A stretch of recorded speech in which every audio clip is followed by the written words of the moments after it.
여러분 안녕하십니까. 이루어진다 라이브 김대홍입니다. 탄핵 정국의 후폭풍이 거셉니다.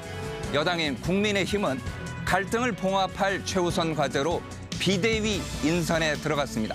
야당은 정부 여당과 각을 세우며 내란 특검법과 김건희 여사 특검법 공세를 강화하고 있습니다. 이런 가운데 민생, 경제와 안보 등을 다룰 여야정 협의체가 진통 끝에 출범합니다. 오늘 이루어진다 라이브에서는 현직 여야 중진 국회의원 두 분을 모시고 대통령 탄핵 사태 정국과 협치 방안을 모색해 보겠습니다. 먼저 저희가 마련한 영상 보시고 토론 이어가겠습니다.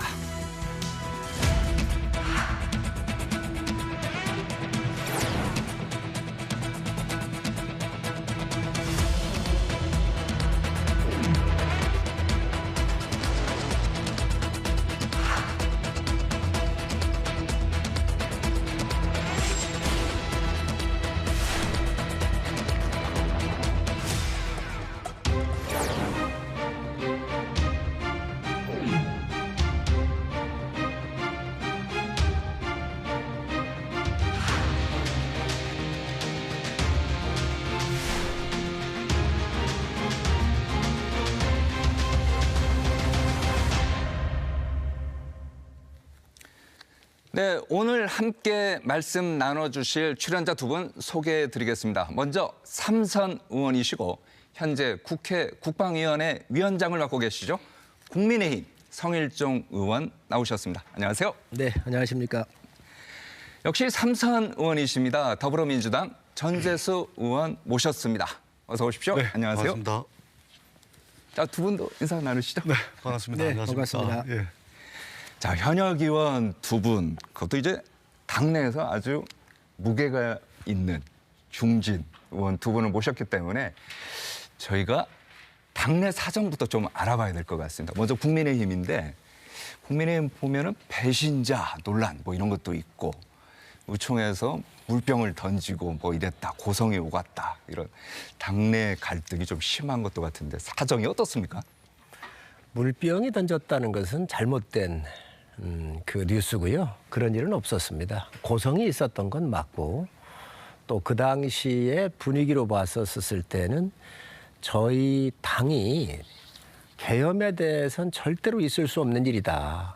그리고 대한민국의 수준, 교육 수준, 민주주의에 대한 수준, 또 소득 수준 여러 가지가 봤었을 때 계엄은 있을 수 없는 일이잖아요. 그렇기 때문에 계엄에 대해서는 단호한 입장을 저희가 분명히 말씀을 드렸고, 탄핵에 대해서는 이게 정치적인 문제인데 이 부분은 좀 설명을 좀 드려야 될 것 같아요. 탄핵은 굉장히 헌정이 중단되는 불행한 일입니다. 그렇기 때문에 탄핵으로 가지 말고 이 부분을 여야의 정치 협상으로 해결을 해보자. 네. 탄핵으로 가게 되면은 탄핵된 이후에 탄핵이 끝날 때까지 거리로 나오고 국가가 불안정해서 증시가 흔들리든가 환율이 흔들리고 여러 가지 국가적 비용을 너무 많이 우리가 지불을 해야 되거든요. 네.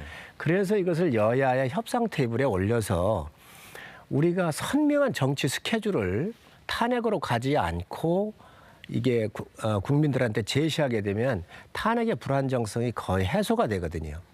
우리가 한번 탄핵을 맞아봐서 그 비용을 우리가 지불한 적이 있었단 말이죠. 그래서 이것을 여야의 정치 협상으로 좀 풀어보자. 그래서 국무총리도 민주당의 아주 원로급의 훌륭한 분을 우리가 모셔오고, 또 국무의원도 여야가 합의를 해서 우리가 아주 중립내각을 구성을 해가지고 국무총리, 국회의장, 여야 대표들, 원내대표 이렇게 해서 선명한 정치의 스케줄을 국민들한테 내드리면 모든 불안 요소가 해소할 수 있다. 그래서 탄핵은 가능하면 가지 말고 우리가 이걸 협상으로 가보자 해서 1차 탄핵을 반대했었죠. 또 2차, 3차까지 가면서 우리가 이런 부분으로 하고, 그래서 저희 당내에서 TF팀이 만들어져 가지고 그때 2월, 3월쯤에 가가지고 우리가 하야론을 얘기했던 거지요. 이 부분을 야당도 알고 있고 대통령실도 알고 있었어요. 그런데 이게 안 받아들여진 거예요. 이러한 물밑에서의 그림과 이러한 추진이 있었죠. 이런 거에 대해서 우리가 당론으로 정했었고, 그리고 정치 협상으로 가기 위한 거였는데 이게 이제 당내에서 그게 합의가 잘 안 됐었습니다. 그래서 이제 탄핵에 찬성파가 나왔고 그래서 의총에서 좀 소란스러웠던 부분이 있었죠. 잠깐만요. 지금 이제 말씀하셨는데 자, 비상계엄 선포 이후에 보면은요. 국민의힘 당원들의 탈당이 이어지고 있는 것 같아요. 저희가 그래픽으로 만들어 봤는데 한번 보시죠. 자, 국민의힘 당원 탈당수 보면은 탄핵 12월 4일 그러니까 계엄 바로 다음 날이죠. 그 15일까지 해서 7,745명이 이제 탈당을 했고 일평균 탈당자 수를 보면은 약 6배 정도 된다고 해요. 지역별로도 한번 보여주시겠습니까? 이거 지역별로 보면은 서울, 경기가 아주 많고요. 부산, 울산, 경남도 적지 않아요. 자, 이렇게 되는데 성 의원께서는 어떻게 보십니까? 저 계속 탈당이 이어질 것 같습니까? 어떻습니까? 우리 국민들과 당원들한테는 너무 죄송하지요. 있을 수 없는 계엄이 이루어졌고 이에 대해서 실망하는 부분들이 탈당으로 이어지고 있는데 또 이러한 당의 위기가 왔을 때는 원래 여야를 막느라고 조금씩 탈당을 하십니다. 또 그게 정상이고요. 저희가 잘 수습하고 해서 또 앞으로 대한민국의 큰 대개조를 통해서 미래로 갈 수 있는 이 위기를 좋은 기회로 만들겠다는 말씀을 드리고 제가 좀 말씀을 드리자면 이제 그 위헌적이고 위법적인 비상계엄 그리고 그 이후에 국민의힘의 어떤 상황 그리고 지금 그러한 국민의힘을 바라보면서 국민의힘 당원들이 연쇄적으로 탈당을 하고 있는 이 상황을 저희들 야당 입장에서는 어떻게 좀 보냐면 지금 국민의힘에서 2번 연속 국민의힘이 배출한 대통령이 지금 탄핵을 당했습니다. 그렇지 않습니까? 국정농단이라는 것을 통해서 박근혜 대통령께서 탄핵을 당하셨고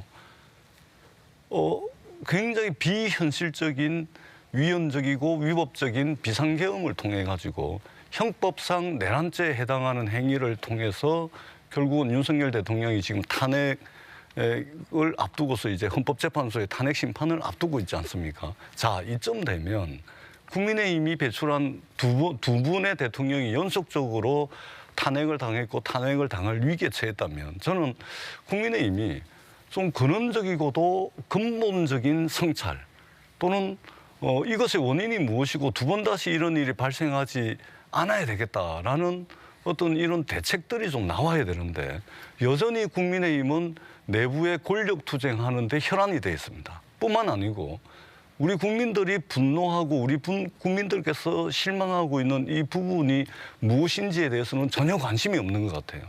그렇기 때문에 전혀 관심이 없습니다. 그러다 보니까 지금 한동훈 대표를 이제 친윤계가 축출을 하고 그다음에 지금 이제 비상대책위원장을 어떻게 할 거냐 이 과정을 보면 지금 친윤계에 계신 분들이 주로 비대위원장을 맡으려고 하는 거 아닙니까? 지금 당대표 권한대행도 검사 출신의 권성동 의원 친윤계거든요.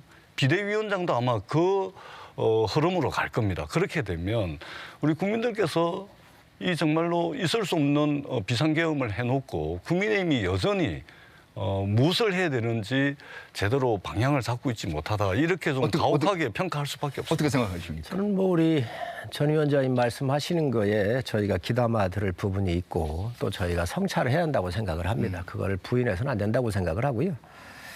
그렇지만은 이 대한민국의 권력 구조에서 오는 이 불행한 사태가 여야가 있는 거 아니겠어요? 그렇죠. 우파가 정권 잡았을 때 이명박 대통령 때 광우병 쇠고기를 비롯해가지고 이 권력을 끌어내리는 거였어요. 박근혜 대통령 때도 그걸 하는 거였어요. 윤석열 대통령 들어와서도 이 권력을 끌어내리는 게 이 계엄의 사태 이전부터 공공연히 얘기를 했고 뭐 조국당 같은 경우는 아예 당론으로 했었던 거거든요. 그러면 계속 상대당에 대해서 권력에 대해서 끌어내리는 이 일들을 해왔는데 이게 과연 정상인가? 저는 이게 상대를 죽여야만이 내가 살 수 있는 이 대통령 중심제 하에서 이런 문제가 나온다고 보고 있거든요.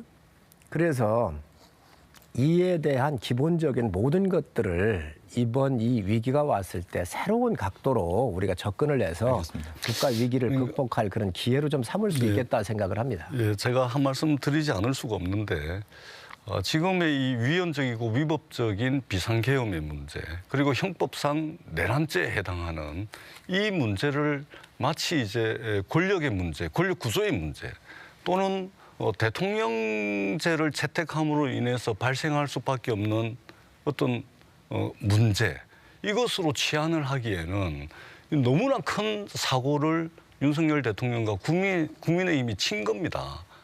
이 사태가 마무리가 다 되고 난 뒤에 자 우리가 그동안 수십 년 동안 쌓아올린 이 민주주의가 어느 순간 한순간에 무너질 수 있다. 그렇기 때문에 이 민주주의를 조금 더 공고화하고 어떤 위협에도 이 민주주의의 견고한 구조를 우리가 지켜나가기 위해서 어떻게 해야 되느냐. 이런 논의가 시작됐을 때 권력 구조의 문제라든지 또는 이제 대통령제 병폐라든지 뭐 이런 논의를 할 수가 있습니다만 지금 이 시점에 윤석열 대통령이 상상을 초월하는 군대를 동원한 이런 무도한 이 비상계엄, 내란 이걸 지금 해놓고서 지금 수습하는 과정에 이 문제를 마치 권력 구조의 문제로부터 발생할 수밖에 없는 필연적인 결과다. 이렇게 지금 해버리면 우리 국민들께서 과연 어떻게 받아들이실지 굉장히 심각하다. 이런 생각을 지우지 않을 수가 없습니다.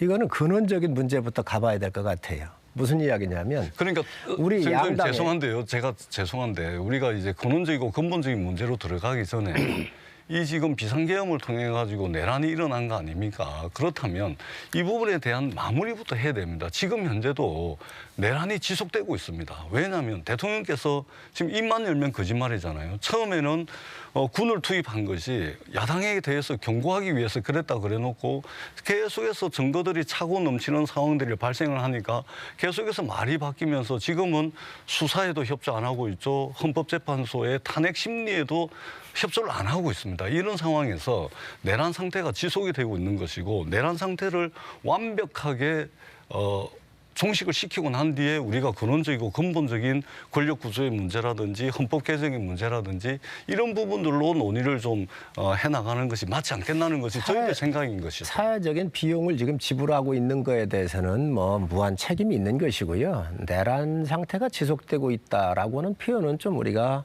그 부분은 좀 정리할 필요가 있겠고 또 하나는 아까 우리 전 위원장님 그 얘기를 하셨는데 이 대통령 중심제 하에서 근원적일 수밖에 없습니다. 무슨 얘기냐면 대통령 후보를 뽑아야 될 거 아니겠어요. 정말 이런 대통령 후보를 뽑는데 민주적인 훈련이 잘 되어 있는 민주당 내에도 그렇고 우리 당 내에도 그렇고 정말 민주적으로 선수도 높고 많은 경험을 가지고 서로 존중할 수 있는 인품 좋은 분들이 있으세요. 왜 없겠어요? 예를 든다면 민주당에 정세균 총리, 전 총리라든지 김부겸 총리라든지 여러 가지 훌륭한 분들도 많이 계셨단 말이죠. 저희 당내에도 꽤 있습니다. 이런 분들이 대통령이 나오질 못하는 거예요. 그러니까 우리 당도 그 당시에 탄압받고 했었던 윤석열 총장을 무조건 이겨야 되니까 영입해온 거 아니겠어요? 민주당도 얼마나 많은 여러 가지 혐의에 대해서 의혹이 많았던 후보가 나와서 대통령 후보가 된 거 아니겠어요? 이게 대통령 제도에서 이겨야 되기 때문에 주목도가 높은 사람 중심으로 뽑다가 보니 이런 문제가 지금 나와가지고 국가적인 혼란이 온다. 그러니 근원적으로 대통령 중심제를 우리가 다시 볼 수밖에 없는 거죠. 그러니까 다 좋습니다. 제가 마지막으로 한 말씀만 더 드리자면 우리 성일종 의원님께서 이제 정치 협상을 말씀을 하시는데 전적으로 동의를 합니다. 일단은 제가 내란 상태가 지금 현재도 지속되고 있다. 현재 진행형이다라고 말씀을 드릴 수밖에 없는 것은 윤석열 대통령이 끝까지 싸우겠다라고 이야기를 하고 있습니다.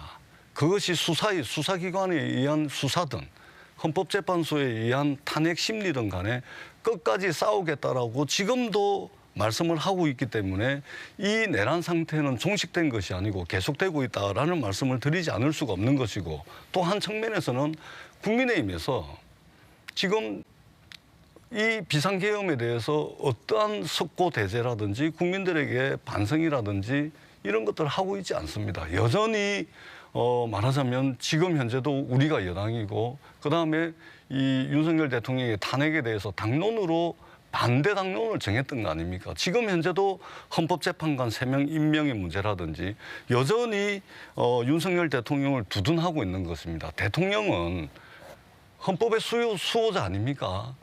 국가 이익의 옹호자 아닙니까? 공익의 대변자로서 대통령이 돼야 되는데 헌법 질서를 교란시켰죠. 국가 이익을 심대하게 침해했죠.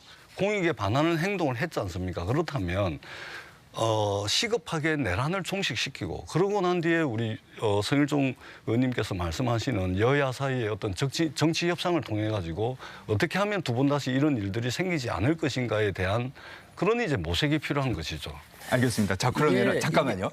지금 이거 시작하자마자 이렇게 두 분께서 치열하게 얘기를 해버리면은 한 시간 어떻게 이제 진행될지 저도 좀 난감합니다만. 자, 당내 얘기를 좀 해보겠습니다. 보면은요, 민주당이 지금 말씀하신 것처럼 여러 가지 뭐 공세를 취하고 있긴 합니다만은 저희들이 봤을 때는 민주당 내에서도 이번 계엄 사태 이후에 이재명 대표의 리더십이 더 강해진 것 같아요. 그리고 일각에서는 물론 이제 언론에서 나오는 얘기고 이재명 대표는 이런 얘기를 하지는 않았습니다만 조기 대선 체제 얘기를 민주당 내에서도 뭐 나온다고 하는데 실제로 그렇습니까?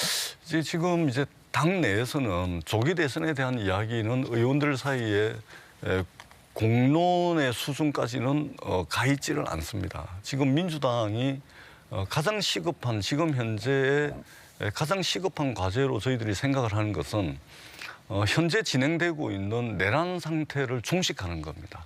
내란 상태를 종식하지 않고서 조기 대선을 생각을 할 수가 없는 것이죠. 그렇기 때문에 당내의 여러 의원들 또는 의원총회라든지 뭐 여러 이 논의 과정 속에서 지금 현재 가장 중요한 것은 내란을 하루빨리 종식시키는 것이다.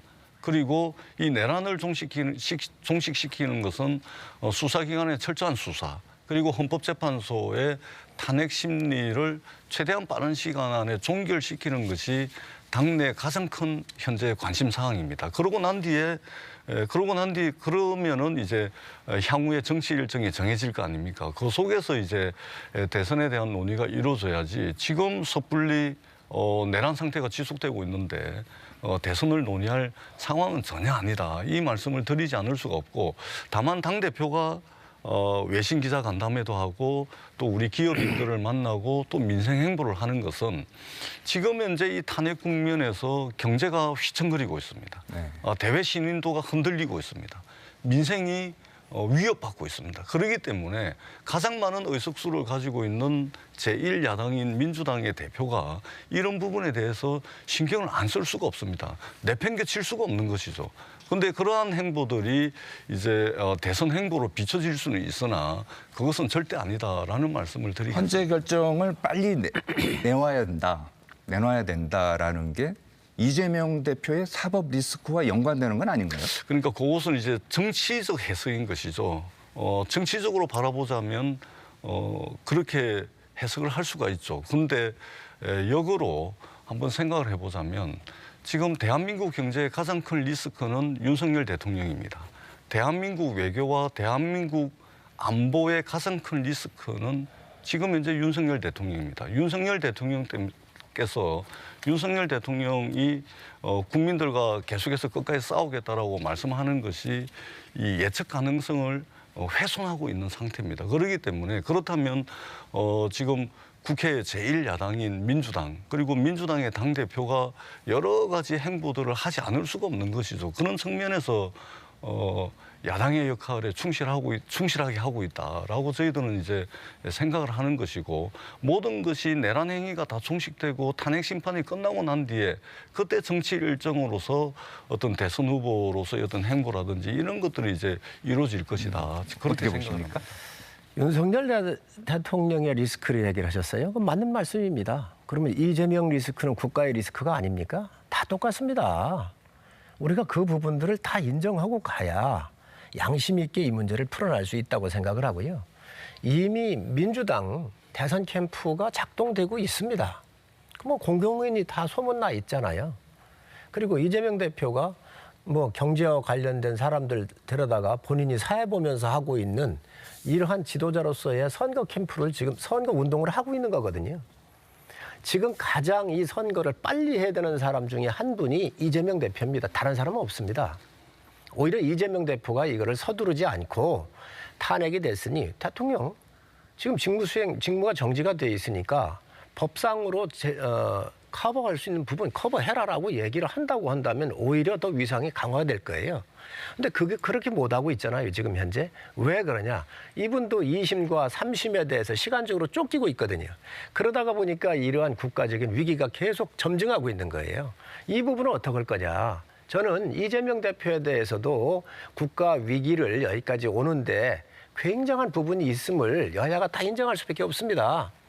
이런 부분은 또 묻어놓고 얘기를 한다고 그러면 우리가 대한민국이 미래로 나가는데 길을 열기가 어렵지요. 아니 저는 우리 성일조 의원님께서 뭐 국민의힘 입장을 완전히 무시할 수 없어서 그렇게 말씀하신다라고 이해는 하겠습니다. 그런데 한번 보십시오. 지금 윤석열 대통령께서 비상계엄을 통해 가지고 또 친이 쿠데타를 통해 가지고 세계 언론에 또 이제 주목을 받으면서 말하자면 대한민국 경제, 대한민국 외교 안보상의 가장 큰 리스크가 돼 있는데 거기에다가 또 야당 대표의 어떤 사법 절차를 가지고서 또 물타기를 한단 말입니다. 그러니까 우리 야당이 계속해서 윤석열 정부 내내 저희들이 주장했던 것은 뭐냐면 집권 여당의 대통령 리더십에 무슨 문제가 생길 때마다 그것을 전 정부 탓을 하고 또 야당 탓을 하고 또 언론 탓을 하면서 아니 언제까지 그렇게 남 탓하고 있을 거냐라고 저희들이 계속해서 되물었거든요.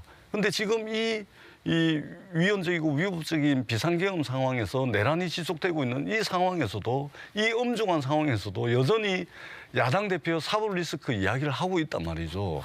이것을 지켜보는 우리 국민들이 과연 누구에게 기대해야 되는 겁니까? 저는 2번 연속 탄핵당한 대통령을 배출한 국민의힘이 정말로 좀 제정신을 차리고 지금 이 엄중하고 엄혹한 국면을 제대로 좀 봐야 된다. 이 말씀을 드리지 않을 수가 없습니다. 전 의원님 말씀하신 거에 저희가 상당 부분 수용을 해야 돼요. 맞습니다. 그리고 대통령이 계엄을 한 거에 대해서 국가적 비용이 지불을 해야 되고 이 혼란스러움에 대해서는 저희가 국민한테 뭐라 말씀을 드릴 수 있겠어요. 무조건 죄송하고 송구하지요. 그런데 말로는 그렇게 하시는데 행동이 뒷받침이 안 되고 이재명 있습니다. 대표의 사법 리스크는 이 계엄의 이전부터 이어져 온 거예요. 지난 대선에서부터 민주당의 후보들 간에도 이게 문제가 불거졌었고 그로부터 나온 문제예요. 그리고 이게 계속 수사해 오는데 이게 정치 탄압이고 정치 검찰이 자기를 죽이기 위해서 일부러 만들어졌다고 지금까지 해온 거 아니겠습니까? 자, 그런데 이런 것들이 지금 이 부분하고 함께 이 탄핵의 이 국면하고 시간적으로 오버랩이 된 거예요. 그러다가 보니까 이 위기 요인이 있는 거라는 거지. 이거는 뭐 국민들이 다 알고 있는 거 아닌가요? 그러니까 다시 한번 말씀드리지만 의원님 가장 지금 현재 물타기 하는 게 아니에요, 전 의원님. 그러니까 지금 물타기 하는 게 아니고 여야가 공이 이 부분은 서로 인정할 필요가 있다. 예, 그럼요. 예, 다 좋습니다. 그러니까 지금 현재 가장 시급한 문제, 우리 경제에서 가장 시급한 문제, 우리 국익과 관련해 가지고 가장 시급한 문제, 우리 경제와 관련해서 가장 시급한 문제, 그리고 국민들 대다수가 지금 현재 가장 시급하다라고 말씀하시는 것은 내란 상태를 종식시키는 것입니다. 그리고 이 내란 상태를 종식시키고 난 뒤에 그것이 무슨 대통령 선거와 관련된 정치 일정이든 그것은 그 이후의 문제입니다. 그렇기 때문에 지금 이 상황은 국민의힘이 대호각성해서 내란 상태를 종식시키고 국민들의 요구에 부합하는 그런 집권 여당의 모습을 보여주시는 것이 가장 시급한 문제다. 알겠습니다. 뭐 저희가 그 책임을 없다고 부인할 수 어떻게 하겠어요. 분명히 저희한테 책임이 있고 집권 여당으로서 무한 책임을 갖고 있습니다. 그렇기 때문에 국민들한테 정말 송구하다는 말씀을 드리고 사실 저희도 몰랐잖아요. 이게. 대통령께서 해서 저희도 날벼락 맞은 같은 그런 느낌이에요. 그렇지만 저희가 저희 당에서 배출한 대통령이기 때문에 그 책임을 함께 공유할 수밖에 없는 것이죠. 지금 내란 상태가 계속 지속되고 있다고 그러는데 민주당이 그전부터 얘기했잖아요. 탄핵으로 하는 게 민주적인 절차라고.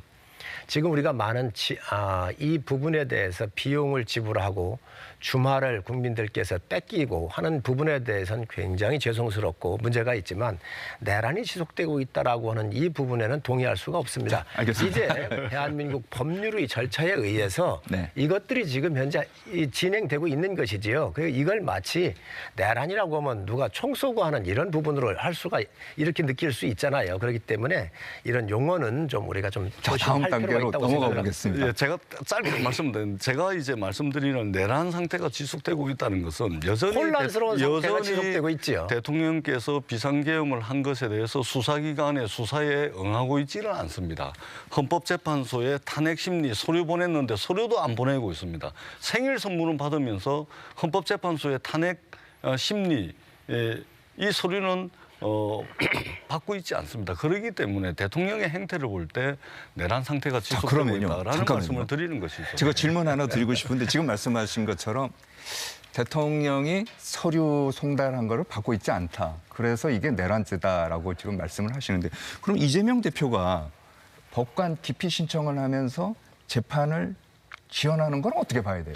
그러니까 자꾸만 지금 현재 위헌적이고 위법적인 계엄을 발동을 하고 그리고 이 계엄 발동이 형법상 내란죄다, 내란죄에 해당한다라고 대부분의 이제 법률가들이 이야기를 하고 있고 지금 우리 경제와 외교 안보와 군사상 등 민생 경제의 가장 큰 리스크가 이러한 비상계엄이라는 행위를 한 대통령이 최대 리스크라고 이야기를 하는데 여기에 맞춰가지고 이 문제를 먼저 해결을 해야 되는데 여기에 다음 대선을 결부를 시켜가지고 정치적 이해관계에 의해서 이재명 대표의 그러면은 그 재판 지연 전략은 어떻게 되냐 이렇게 말씀을 하시면 격을 달리하는 위상을 달리하는 그런 이제 물타기라고밖에 볼 수가 없는 것이죠. 알겠습니다. 이재명 대표의 사법 리스크는 사법부에 맡기면 되는 것입니다. 그것은 그것대로 가는 것이고 당면에서 가장 시급한 것은 가장 큰 리스크, 위험 요인이 돼 있는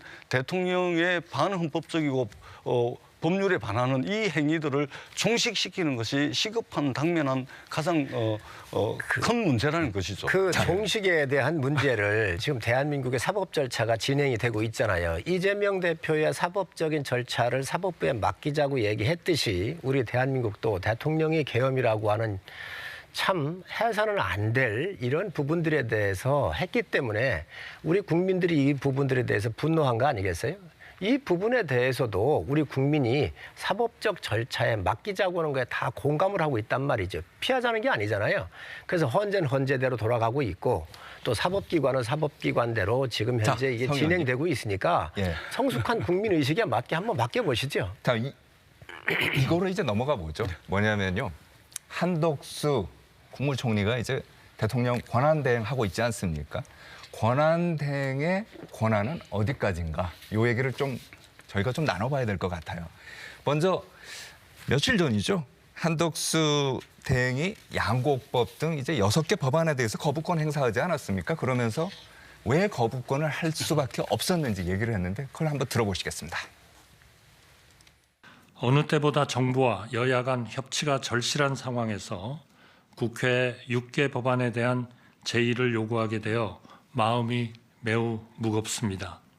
그러나 정부는 헌법 정신과 국가의 미래를 최우선으로 하는 책임 있는 결정을 하지 않을 수 없습니다. 자, 저희들이 이제 궁금한 게요.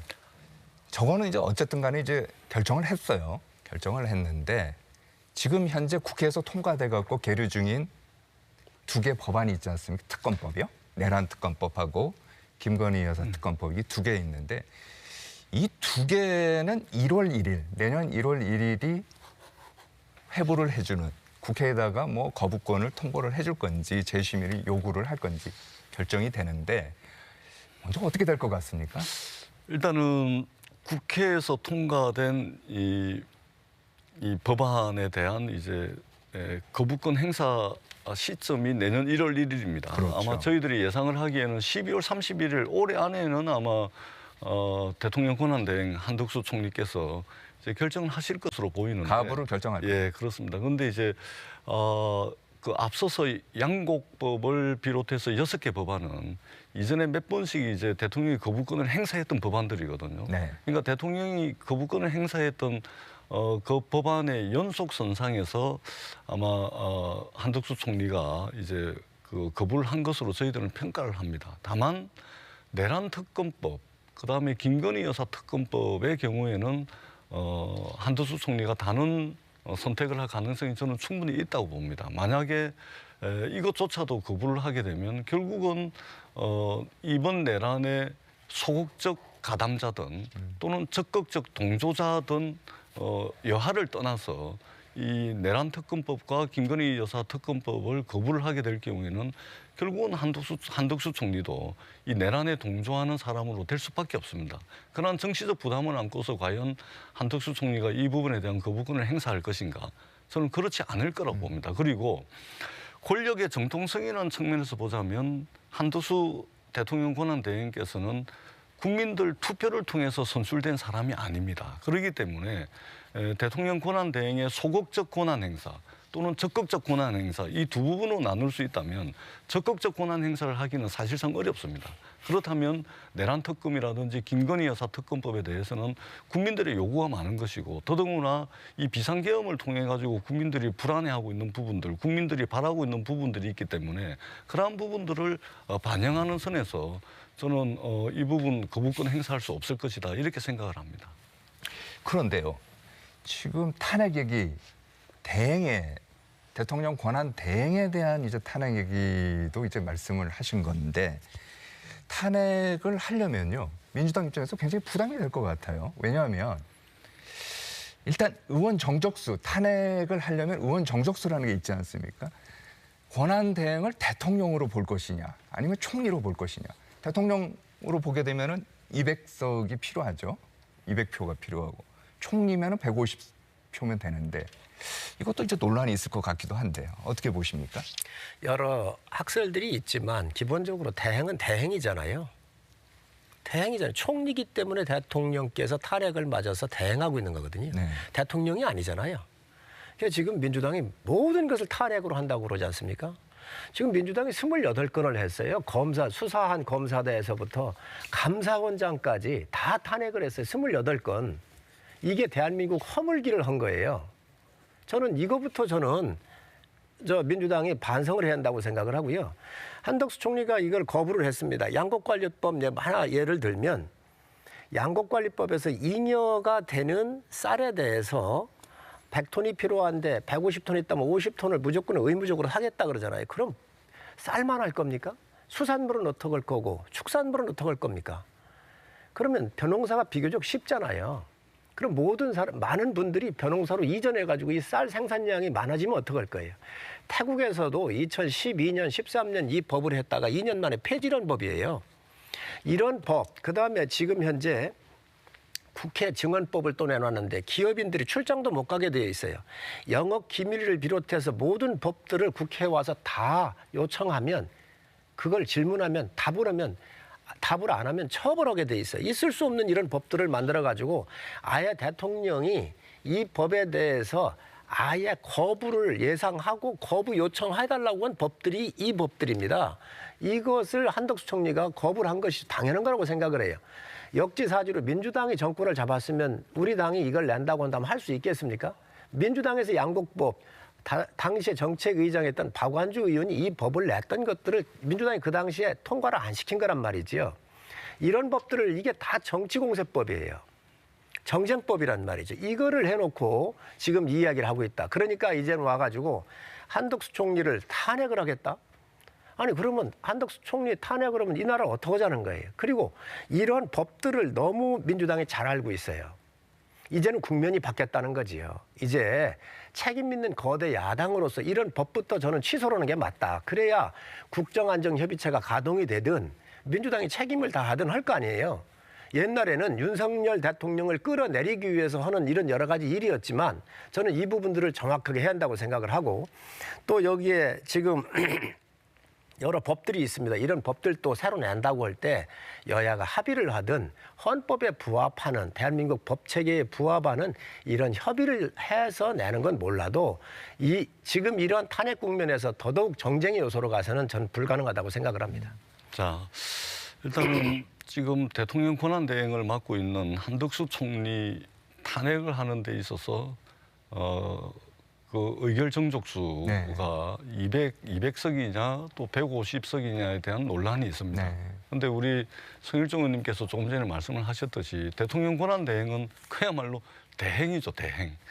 그리고 이분은 국민들로부터 선출된, 국민들 투표를 통해서 직접 선출된 대통령이 아니고 대통령의 사고로 인해서 대통령의 권한을 대행하고 있는 겁니다.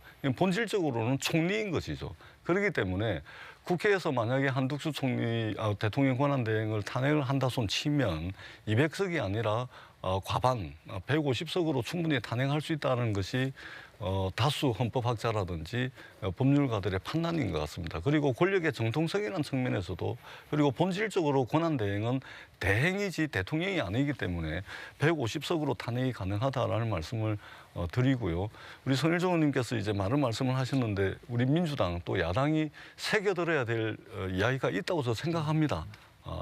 그러니까 뭉뚱그려가지고 민주당이 탄핵을 28건을 남발을 했다. 제가 알고 있기로는 24건인데 24건이든 28건이든 탄핵을 남발한 측면이 있다. 분명히 민주당이 새겨들어야 될 부분이 있다고 생각을 합니다. 그런데 그것을 끈끈이 28건을 끈끈이 전부 다 보면 그 내용을 자세하게 보면 그냥 뭉뚱그려서 28번의 탄핵 발의 이러면은 탄핵을 엄청 남발한 것처럼 보이는데 그것을 끈끈이 보게 되면은 야당으로서 좀 과한 측면이 있다 손치더라도 탄핵 발의를 할 수밖에 없는 그런 상황도 분명히 있다. 내용적으로 보면은 그럴 여지도 있다라는 말씀을 드리고 그 부분은 야당이 분명히 새겨들어야 된다고 생각을 합니다. 한덕수 총리가 지금 권한 대행을 하고 있는데 국가의 대행이 여러 가지 행정과 국가를 보위하기 위해서 하는 이 자리는 굉장히 중요한 겁니다. 그렇기 때문에 대통령도 국무총리하고는 틀리게 200석을 해놓은 거 아니겠어요? 그런데 지금 한 총리를 탄핵을 한다고 겁을 준다고 하는 게 정상적인 지금 거대 야당이 할 일이냐. 저는 있을 수 없는 일이라고 생각을 해요.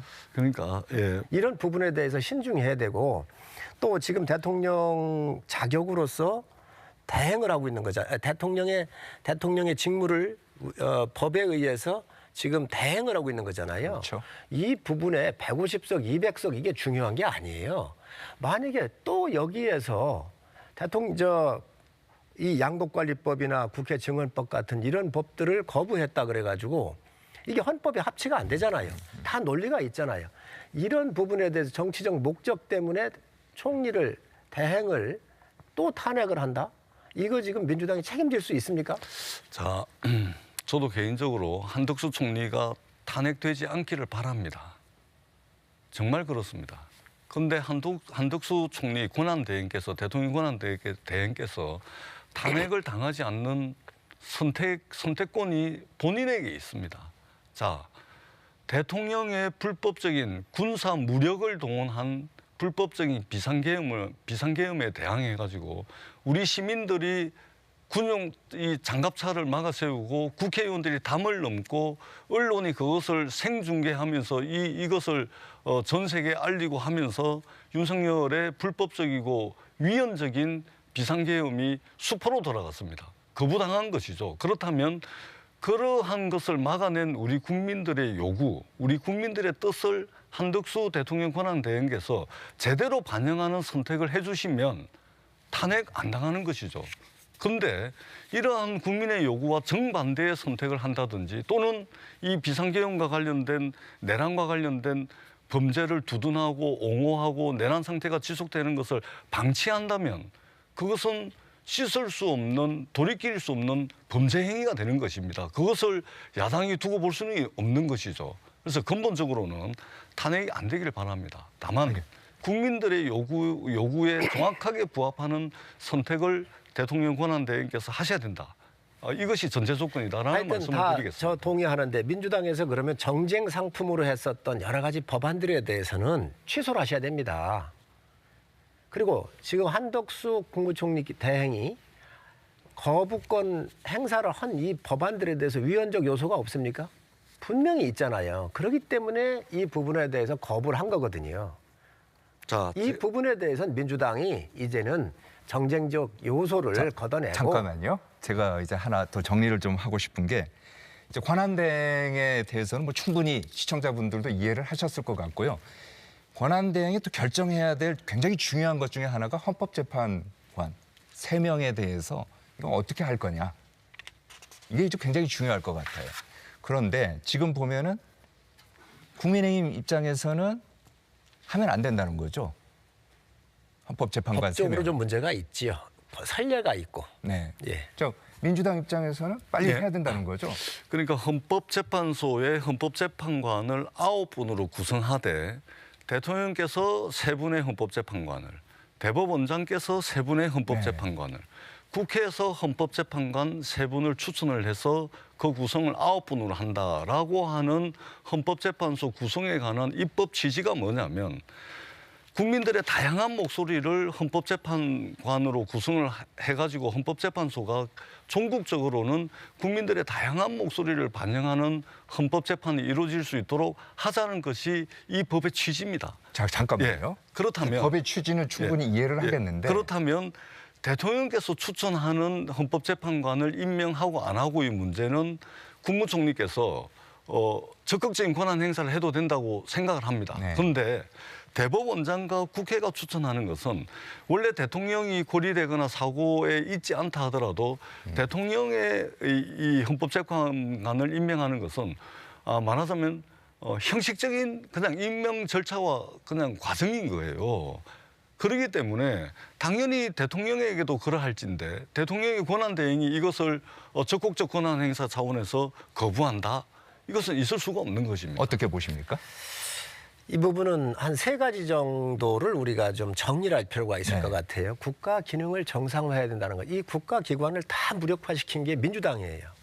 탄핵을 남발했고 국가 기관을 헌법재판소의 기능도 6명으로 무력화시킨 게 민주당이란 말이죠. 그래서 저는 이 국가 기관을 정상화해야 된다고 하는 거예요. 대전제에는 누가 이걸 반대를 하겠어요. 그런데 민주당이 이준숙 방통위원장을 비롯해가지고 심의를 못하게 하려고 6명으로 만들어 놓은 거잖아요. 이 기능을 무력화시킨 거, 대한민국 이 국가 전체를 아주 그냥 다 허물었었던 이 책임에 대해서 민주당은 한 번이라도 사과라도 한 번 했나요? 저는 이거부터 선행돼야 한다고 생각을 해요. 왜 6명으로 가자고 고집을 했는지. 그래서 이준숙 방통위원장이 탄핵이 되니까 6명으로 가능한지 안 한지 가처분을 내가지고 거기에 대해서 가능하다라고 판결이 나온 거예요. 이 부분은 어떻게 얘기할 거냐. 우선 난 민주당에 이 부분에 대해서 국민들이 납득할 만큼 사과라든지 무슨 얘기가 하나도 없지 않았습니까? 저는 이 부분을 분명히 얘기한다고 생각을 하고 또 2번째 맞습니다. 전 의원님 말씀이 맞습니다. 3권 분립의 체계 하에서 대통령이 3명, 국회가 3명, 대법원에 3명 하게 돼 있죠. 골고루 의견을 들어서 할 수 있도록 한 건 맞아요. 맞는데 지금 국회가 대통령을 탄핵을 소추했단 말이죠. 국민들께서 쉽게 이해하실 수 있도록 고발한 거예요. 지금 고발한 사람이 재판관을 또 임명하겠다는 거잖아요. 소추를 안 한 상태에서는 재판관 임명하는 게 맞을 거예요. 이거는 안 해놓고 이제 소추를 해서 고발을 해놓고 우리 쪽으로 해서 임명을 또 재판관을 보내겠다. 그런데 국회가 3명을 하게 돼 있습니다. 3명을 하게 되어 있는데 민주당이 3명 중에서 2명을 하겠다는 거예요. 원래 여야가 1명씩을 하고 또 1명에 대해서는 합의를 해왔습니다. 지금까지 모든 기능이 다 저희가 150석 이상일 때도 다 합의를 해왔습니다. 이번에 2명을 다 추천하겠다는 거예요. 그것도 소추된 상태에서 또 재판관 2명을 가져가겠다는 거잖아요. 합의 정신이 없는 거예요. 누가 객관적으로 이걸 보겠습니까? 전 이거 문제가 있다고 생각을 해요. 3번째는 그러면 전례는 어떠냐? 어떤 게 있느냐? 2017년도에 이정미 재판관이 3월 13일 날 2017년도 3월 17일 날이 3월 13일 임기가 만료했어요. 그때 이 문제가 있었습니다. 당시 민주당의 당대표가 추미애 대표였어요. 소장이 됐든 헌법재판관이든 이 부분에 대해서 헌법재판소에 임명하는 것에 대해서는 대행이기 때문에 하면 안 된다 그랬어요. 박범계 장관도 얘기를 했고 다 얘기를 했습니다. 그때에 황교안 권한대행이 민주당 편 이야기를 들은 거예요. 그래서 이 임명을 안 한 선례가 있습니다. 과거의 전례가. 왜? 대행은 그냥 순수하게 관리적 측면에 있기 때문에 안 했다. 이 선례를 우리가 보지 않을 수가 없는 것이죠.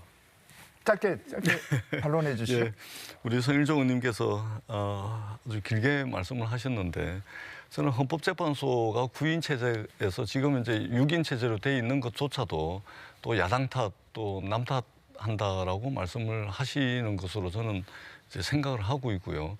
설사 그렇다 하더라도 6인 체제에서 이진숙 방송통신위원회 위원장에 대한 탄핵 심리는 헌법재판소의 판단으로 계속 진행될 수 있다라고 해가지고 진행하고 있는 사안입니다. 근데 대통령 탄핵 심판 때문에 내년 1월로 이제 미뤄진 것이고, 그렇기 때문에 마치 국가기관의 근간을 민주당이 허물어 버렸다. 이것은 또 야당 탓, 또 이전에 했던 언론 탓, 전 정부 탓의 연장선상이라고 밖에 생각을 할 수가 없는 것이고, 정말로 이게 헌법 기능 또는 국헌 체제, 이것을 무너뜨린 것은 종국적으로는 대통령께서 비상계엄을 통해 가지고 무너뜨린 것이죠. 이것조차 이제 야당의 책임으로 돌리는 것은 저는 맞지 않다, 이 말씀을 드리는 것이고. 그건 아니죠. 그다음에 헌법재판소 헌법재판관의 임명과 관련해 가지고 선례를 말씀을 하셨는데, 지금 이제 권성동 국민의힘 원내대표께서도 당시 박근혜 대통령 탄핵 소추위원장으로서 하신 말씀이 있는 겁니다. 그러니까 이 말을 끌어다 쓰면은 우리 주장이 맞는 것이고, 저 주장을 끌어다 쓰면은 저쪽 사람 이야기가 맞는 겁니다. 그렇게 판단하지 마시고, 예, 우리가 정말로 헌법과 법률에 맞춰 가지고 이 부분을 바라보면 답은 나와 있다, 이렇게 생각을 합니다. 국민들이 선출하지 않은 대통령 권한 대행이 어떻게 적극적인 말하자면 권한을 행사할 수가 있겠습니까? 소극적 권한 행사에 머물려야 되는 것이죠. 그런 측면에서 본다면 답은 정해져 있다, 이렇게 생각을 합니다. 여야 의원들이 각각의 의견을 전 내는 거 있을 수 있는 일이라고 생각을 해요. 그런데 당시에 추미애 대표는 민주당의 공식 입장입니다. 당대표에. 그리고 그 당대표와 그런 의견을 들어서 황교안 권한대행이 민주당에서 주장한 그 일리에 맞게 임명을 안 했다는 것이죠. 또 국회도 그 당시에 민주당이 3월 13일이면은 최소한 1개월 전에는 인사청문회를 열었어야 될 거 아니겠어요? 이정미 재판관이 3월 13일이었고 이선의 재판관이 양승태 당시 대법원장이 임명을 해서 보내니까 그것도 그 이후에 임명을 했단 말이죠. 이 선례가 저는 누가 보더라도 객관성이 있다. 우리가 모든 게 법에 명시가 안 돼 있으면 선례 같은 걸 보잖아요. 그렇기 때문에 저희가 윤 대통령을 보호하고 이런 측면이 아니라 지금까지 민주당이 해왔었던 국가 허물기에 대한 헌법재판소의 무력화 시도했었던 이런 부분에서부터 저는 민주당이 이런 부분을 국민한테 사과를 하고 시작하는 게 맞다고 생각을 합니다. 또 이제 분위기가 뜨거워지는 것 같습니다. 자, 지금까지 여야 당 사정 그리고 헌재 심리 쟁점들 살펴봤고요. 이어지는 순서에서는 속도를 내고 있는 대통령 수사 상황 그리고 이후 전개될 정치권 상황들 이제 분석해 보겠습니다. 먼저 저희가 준비한 영상 보시고 토론 이어가겠습니다.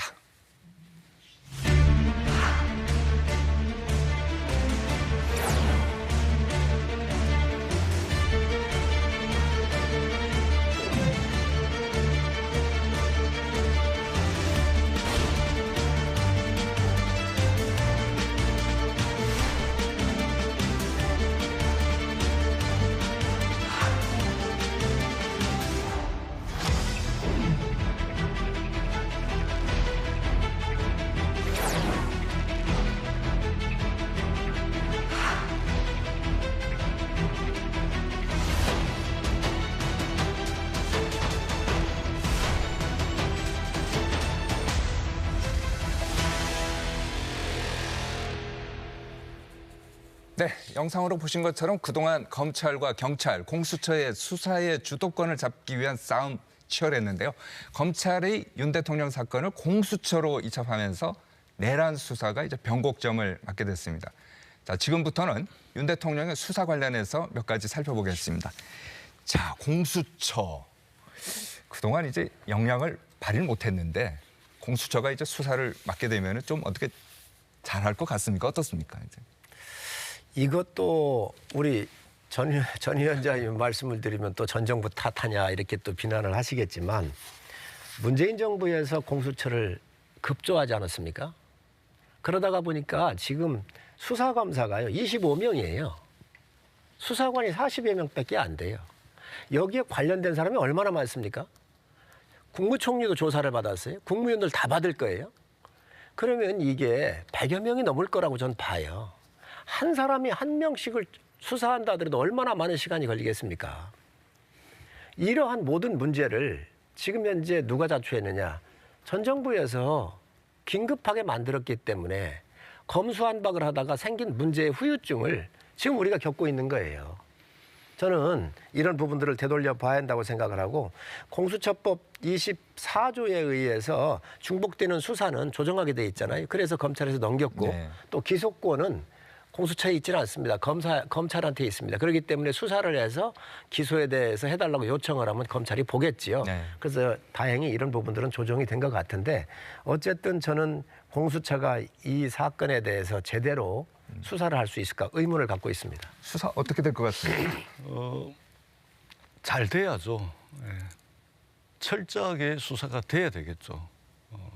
그럼에도 불구하고 공수처의 어떤 우리 성일주 의원님께서 말씀하셨던 수사검사 또 수사관의 부족한 문제 이런 부분들은 좀 걱정이 되긴 합니다. 근데 조금 좀 걱정이 덜어지는 측면도 있습니다. 왜 그러냐면 지금 검찰에서 방대하게 김용현 전 국방부 장관 구속을 필두로 해가지고 수사를 쭉 진행해왔던 것을 이 수사 기록을 공수처에 넘기거든요. 그럼 공수처의 수사 부담이 상당히 줄겠죠. 뿐만 아니고 지금 현재 공수처를 중심으로 해서 경찰청의 국가수사본부 수사를 하고 있습니다. 국방부 국방조사본부 수사를 하고 있습니다. 네. 그렇기 때문에 공수처의 인력만 가지고는 부족하겠지만 경찰청의 국가수사본부, 국방부의 조사본부 또 검찰이 수사했던 것을 사건 이첩을 받게 되면 방대한 조사에 대한 조사가 진행됐던 부분들에 대한 자료가 확보가 가능합니다. 그렇기 때문에 저는 공수처가 좀 걱정이 되긴 합니다만 국민들의 열망을 제대로 반영을 해가지고 수사를 지금도 밤낮 없이 수사를 하고 있다라고 듣고 있는데 잘 돼야 되고 잘 될 거다라는 확신을 가지고 있습니다. 정치권에서 보면요. 그동안 이제 굉장히 힘겨루기가 이제 치열했는데 그나마 굉장히 좋은 소식이 하나 들렸던 게 바로 이재명 대표하고 권성동 원내대표가 회동을 했어요. 그리고 그 자리에서 이재명 대표가 여야정 협의체 이거 좀 참여해 주십시오. 물론 그 전에 이제 우원식 국회의장이 또 얘기를 했습니다만은 여기에 대해서 권성동 대표가 어제였나요? 그제였나요? 뭐 참여하겠다 이렇게 얘기를 했는데 저희는 이거를 굉장히 의미 있게 보는 게 일종의 정치 복원의 신호탄이 될 수 있지 않을까 좀 긍정적으로 보는데 어떻게 보십니까? 그렇게 됐으면 좋겠습니다. 정치가 복원됐으면 좋겠다라는 그런 열망을 가지고 있습니다. 사실 윤석열 정부 2년 6개월 동안 정치가 실종이 됐죠. 오로지 국정 운영의 에너지, 국정 운영의 동력을 검찰 권력에 기대해 왔습니다. 그래서 정치적 반대자, 이 정치적 반대자에 대해서 검찰의 어떤 수사 권한, 검찰력을 가지고서 제압을 해가지고 야당과 대화하지 않고 이런 정치가 실종되면서 결국은 김건희 여사 문제 때문에 정권이 위기를 맞았죠. 명태균 게이트 때문에 정권이 위기를 맞으니까 이 대통령께서 윤석열 정권의 위기를 대한민국의 위기로 인식하면서 완전히 상상을 초월하는 비상계엄을 한 것이거든요. 네. 그런 측면에서 보자면 저는 정치가 복원돼야 된다. 그리고 그 출발점으로 가장 이 위기의 순간에 여야정 협의체를 통해 가지고 외교의 문제, 민생의 문제, 경제의 문제 이런 것들을 우리가 좀 국민들 걱정하지 않으시게 해나가는 이것은 굉장히 의미 있다. 실질적 성과를 낼 수 있도록 좀 여야가 좀 노력을 해야 된다. 이렇게 생각을 합니다. 어떻게 보십니까? 국회 이번에 우원식 의장께서 이러한 계엄의 전국에서 보여줬던 리더십, 국회의장으로서 역할 이런 건 굉장히 저는 아주 긍정적으로 보고요. 제가 여야 의원들 함께 유엔사 후반기진 일본에 가 있었을 때 네. 계엄이 났거든요. 제가 같이 가신 분이 추미애 의원이셨습니다. 아침에 새벽 6시에 조기 귀국을 하면서 정말 의장님께서 보여주셨던 리더십은 훌륭했다라고 제가도 말씀을 드렸는데 국회의장이 제안하는 게 맞습니다. 양당은 아무래도 정쟁의 요소가 있어요. 자기 유리한 쪽으로. 그렇기 때문에 국회의장께서 정치를 복원하고 또 지금 민생의 법안과 관련된 TMF법이라든지 예금자 보호법, AI 관련된 이러한 미래에 대한 법 이런 부분들에 대해서 여야가 만나가지고 또 저는 이런 협의체를 한다고 보는 것은 상당히 긍정적으로 보고 있습니다. 자, 저희가 초반에요. 너무 진지해갖고 다뤄야 될 여러 가지가 있습니다. 개헌이라든지 정치 발전이라든지 여러 개 있는데 그거는 다음 시간에 저희가 두 분 약속드리겠습니다. 다시 모셔갖고 그 부분 집중적으로 하고요. 마지막으로 미처 못다한 말씀이 있다면 짧게 1분씩만 얘기해 주십시오. 네, 저희가 참 어려운 시기를 겪고 있고 그리고 참 있어서는 안 될 그런 계엄이라고 하는 국가적인 불행한 사태를 맞았습니다. 다시 한번 국민들께 송구하다는 말씀을 드리고 왜 하늘이 우리한테 이런 시련을 주셨을까 생각을 해보면 87년에 직선제에 대한 내 손으로 대통령을 뽑아야 되겠다는 열망 때문에 직선제가 도입된 이후로 대통령 중심제의 피해가 그대로 지금 국민이 안고 오고 있는 겁니다. 이제 이런 하늘이 준 기회를 통해서 우리가 이 권력 구조를 바꿔가지고 미래로 갈 수 있도록 좋은 기회가 될 수 있도록 최선을 다하겠다는 말씀드립니다. 네, 전 의원님 짧게. 예, 이번 윤석열 대통령의 12월 3일 비상계엄을 통해 가지고 우리 국민들께서 한국의 민주주의는 대통령보다 더 강하다. 이것을 보여주셨습니다. 한국의 민주주의가 얼마나 취약하고 얼마나 쉽게 무너질 수 있는지를 보여준과 동시에 한국의 민주주의가 더 강력하게 작동하고 있다. 이것을 우리 시민들께서 몸소 보여주셨습니다. 우리 시민들의 이런 열망을 우리 정치권이 제대로 좀 받들어가지고 더 좋은 민주주의, 더 강력한 민주주의, 더 정교한 민주주의를 만들기 위해 가지고 윤석열 이후를 저희들이 이제 준비를 해야 됩니다. 그러려면 현재 진행되고 있는 내란 상태를 빠른 시간 안에 종식시키고 새로운 윤석열 정부 이후를 준비하는 데 여야가 머리를 맞대야 되고 특히 국회 다수 의석인 야당인 민주당이 더 이제 최선을 다해야 되겠다. 이런 이제 다짐의 시간을 가져봅니다. 알겠습니다. 두 분 감사합니다. 네, 고맙습니다. 계엄 사태 이후 한국 경제가 불안합니다. 환율은 치솟고 주가는 하락하고 연말인데도 내수 한파는 더 매섭습니다. 여기에 당장 다음 달이면 경제와 안보를 총망라하는 트럼프발 초대형 폭풍도 몰려옵니다. 국민들의 민생 경제 그리고 국가 안보 문제만큼은 여야가 초당적으로 힘을 합쳤으면 좋겠습니다. 이루어진다는 라이브 오늘은 여기까지입니다. 시청해주신 여러분 감사합니다. 저희는 다음 주에 뵙겠습니다.